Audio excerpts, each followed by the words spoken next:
बिहार की सियासत और समाज एक बार फिर ऐसे मोड़ पर आ खड़े हुए हैं जहां फैसले सिर्फ सरकार नहीं ले रही, बल्कि उनका असर हर घर, हर परिवार और हर सोच पर महसूस किया जा रहा है। जिस शराबबंदी को कभी बिहार की पहचान, नैतिक राजनीति का प्रतीक और सामाजिक सुधार की सबसे बड़ी मिसाल बताया गया था, वही नीति अब इतिहास के पन्नों में दर्ज हो चुकी है। दिसंबर 2025 में बिहार सरकार ने एक ऐसा फैसला लिया है जिसने वर्षों से चली आ रही बहस को निर्णायक मोड़ दे दिया है।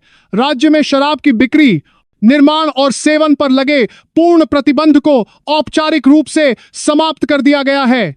सरकार का दावा है कि यह निर्णय किसी एक दिन की सोच का नतीजा नहीं, बल्कि 9 वर्षों के अनुभव, जमीनी सच्चाइयों और सामाजिक आर्थिक दबावों के गहन मूल्यांकन के बाद लिया गया है।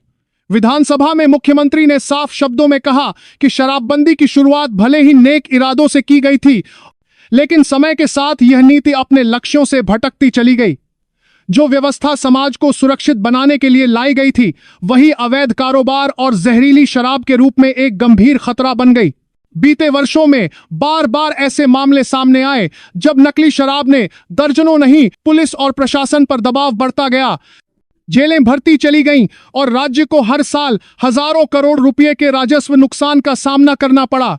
आर्थिक विशेषज्ञों का मानना था कि पूर्ण प्रतिबंध ने शराब को खत्म नहीं किया, बल्कि उसे कानून के दायरे से बाहर धकेल दिया। नतीजा यह हुआ कि माफिया मजबूत हुए और आम लोग सबसे ज्यादा प्रभावित हुए।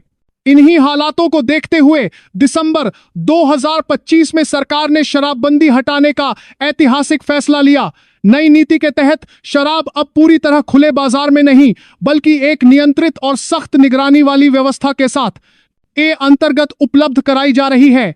पहले चरण में पटना, गया, मुजफ्फरपुर और भागलपुर जैसे बड़े शहरों में सरकारी लाइसेंस प्राप्त दुकानों को खोलने की अनुमति दी गई।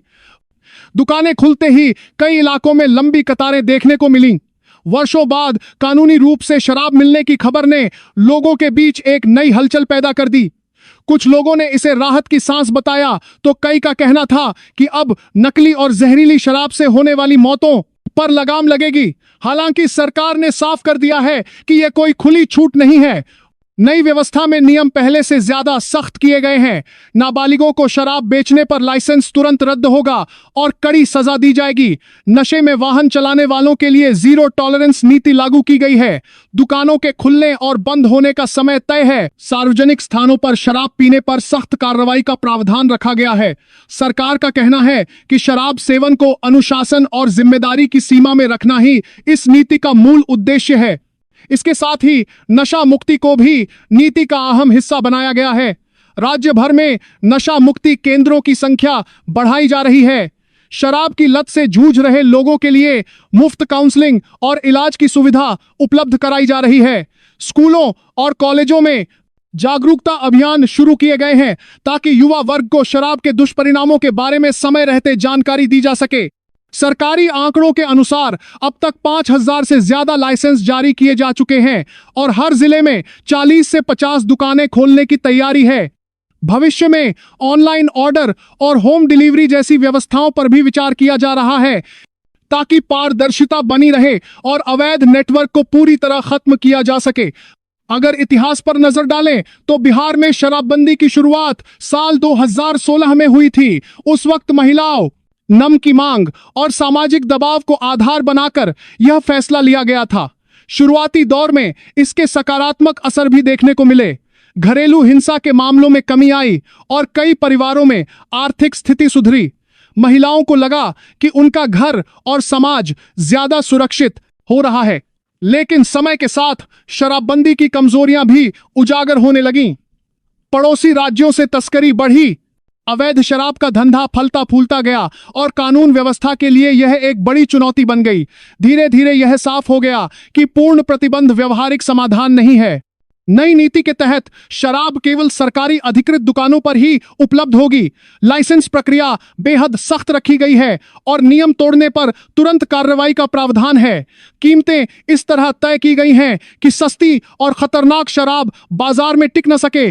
ग्रामीण इलाकों में पंचायतों की राय ली जा रही है और जहां विरोध होगा वहां दुकानें नहीं खोली जाएंगी। सरकार का अनुमान है कि पहले ही साल में सैकड़ों करोड़ रुपए का राजस्व प्राप्त होगा, जिसे शिक्षा, स्वास्थ्य, सड़क और रोजगार जैसे अहम क्षेत्रों में खर्च किया जाएगा। होटल और रेस्टोरेंट को बार लाइसेंस मिलने से पर्यटन को बढ़ावा मिलने की उम्मीद भी जताई जा रही है। निवेशकों का नजरिया भी अब बिहार को लेकर बदलता हुआ दिखाई दे रहा है। हालांकि महिलाओं के कई संगठन और सामाजिक कार्यकर्ता इस फैसले को लेकर आशंकित हैं। उनका कहना है कि शराब की वापसी से पुरानी सामाजिक समस्याएं फिर सिर उठा सकती हैं। सरकार ने उन्हें भरोसा दिलाया है कि कानून व्यवस्था पर कड़ी नजर रखी जाएगी और घरेलू हिंसा के मामलों में तत्काल कार्रवाई की जाएगी। शराबबंदी हटने के बाद बिहार की राजनीति भी गर्मा गई है। विपक्ष इसे सरकार का सबसे बड़ा यू टर्न बता रहा है, जबकि सत्ताधारी दल इसे अनुभव से लिया गया व्यावहारिक फैसला करार दे रहा है। मुख्यमंत्री का कहना है कि समय के साथ नीति बदलना कमजोरी नहीं बल्कि जिम्मेदारी की निशानी है। कुल मिलाकर बिहार आज एक नए दौर में प्रवेश कर चुका है। समाज दो हिस्सों में बंटा नजर आ रहा है।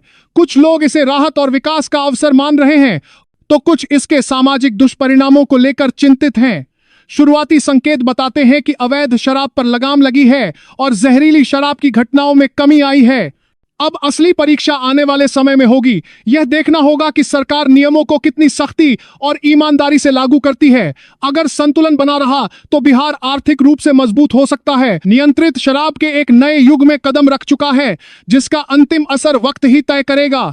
दोस्तों, इस बड़े फैसले पर आपकी राय क्या है? कमेंट में जरूर बताइए और चैनल को सब्सक्राइब कीजिए।